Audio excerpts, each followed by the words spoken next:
Morning rush hour, same congestion, same frustration, and same endless line of vehicles.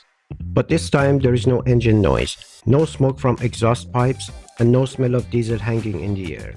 The traffic jam is electric. And suddenly someone says, this is the future. But here is the uncomfortable question. If we electrify traffic in developing cities, do we fix the problem or we just change the soundtrack? Because silence is not the same thing as solution.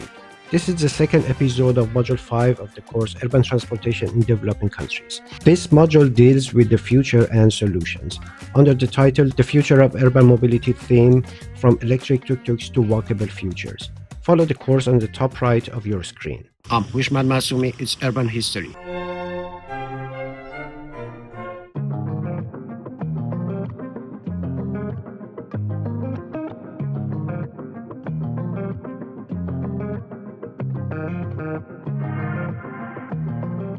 Over the past decade, electric mobility exploded. In 2023, more than 14 million EVs were sold globally. EVs made up around 18% of total global car sales. China accounts for over half of global EV adoption. Governments in Europe are planning to phase out gasoline vehicles by 2035. The momentum is undeniable. But here is the twist. Most of this growth is happening in high-income countries. Meanwhile, in many low-income cities, informal minibuses dominate, motorcycles outnumber cars, and public transport carries the majority. Electrification is accelerating, but not equally. The electric revolution is real. It just hasn't moved into every neighborhood yet.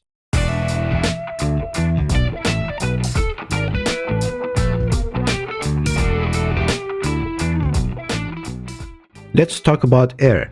In cities like Delhi, Dhaka, Lagos, and Cairo, transport contributes up to 40 to 50% of local air pollution.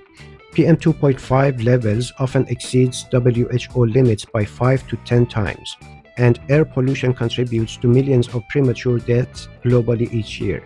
Standing at a congested intersection in many developing cities feel like inhaling infrastructure failure.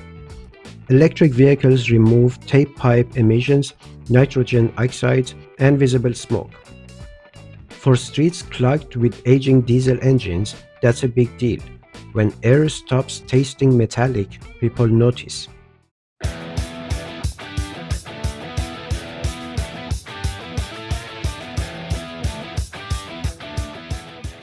Now step behind the vehicle. Electric cars don't burn gasoline. They burn electricity. And in many low-income countries, electricity grids are unstable, power outages are frequent, and fossil fuels still dominate electricity generation.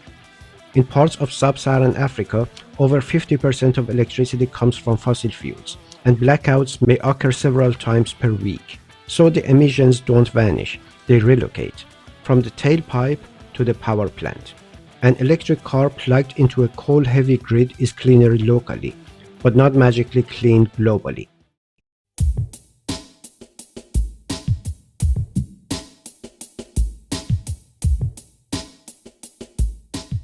Walk through many low-income neighborhoods. Look at parked vehicles. They are often old cars, second-hand imports, motorcycles, and informal transport vans. Now compare that with EV prices. Most electric cars still cost between $20,000 to $40,000. In countries where average monthly income is between $400 to $800, this is unrealistic. Even with subsidies, EV ownership remains middle class, upper income, and urban core concentrated. Electrifying private cars risks becoming a policy that benefits the already mobile. You can't decarbonize inequality by selling expensive cars.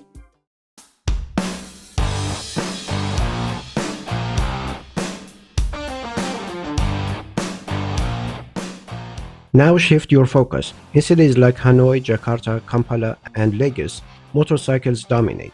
In Vietnam, over 85% of registered vehicles are two-wheelers. In Indonesia, motorcycles account for nearly 80% of vehicles. Electric scooters and motorcycles cost less than electric cars, use smaller batteries, charge faster, and drastically reduce urban noise and pollution. China electrified tens of millions of two-wheelers in under a decade. This may be the most realistic electric transition for developing cities. If traffic is mostly two wheels, maybe the solution shouldn't have four.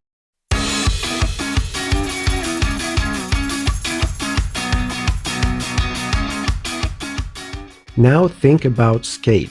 One electric car reduces emissions for one driver. One electric bus replaces 30 to 60 cars. Shenzhen electrified over 16,000 buses, its entire fleet.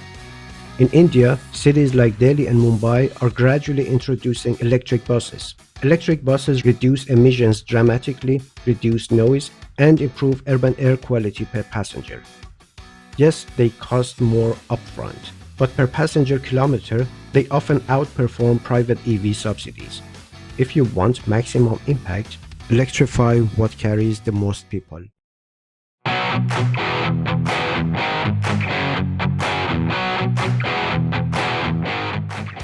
Electrification requires space. Charging stations need land, grid upgrades, and stable supply. In dense, low-income areas, many residents don't have private parking. Informal housing lacks dedicated charging points. Public charging infrastructure is expensive and complex. Without it, EV adoption stalls. Hope does not power batteries.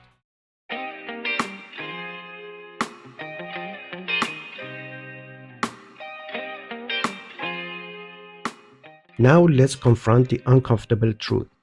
Electric cars reduce emissions, reduce noise, and reduce oil dependence.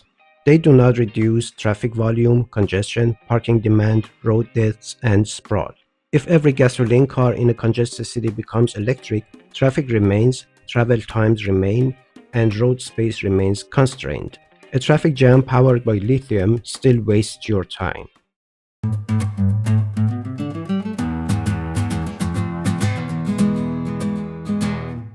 Policy matters. If subsidies prioritize private EV purchases and tax benefits for car owners, while underfunding public transport, sidewalks, and cycling, the mobility gap widens. Electrification does not mean cleaner traffic for the rich and longer walks for the poor. Design determines who benefits. Climate policy without equity is just selective improvement.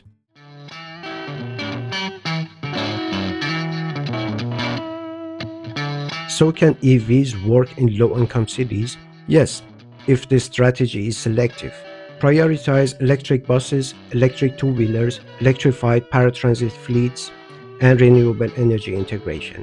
Do not prioritize large-scale private EV expansion before solving congestion. Electric mobility works best when it complements public transport, reduces pollution, and supports equity, not when it simply changes the engine. Electrification is powerful, but direction matters more than voltage.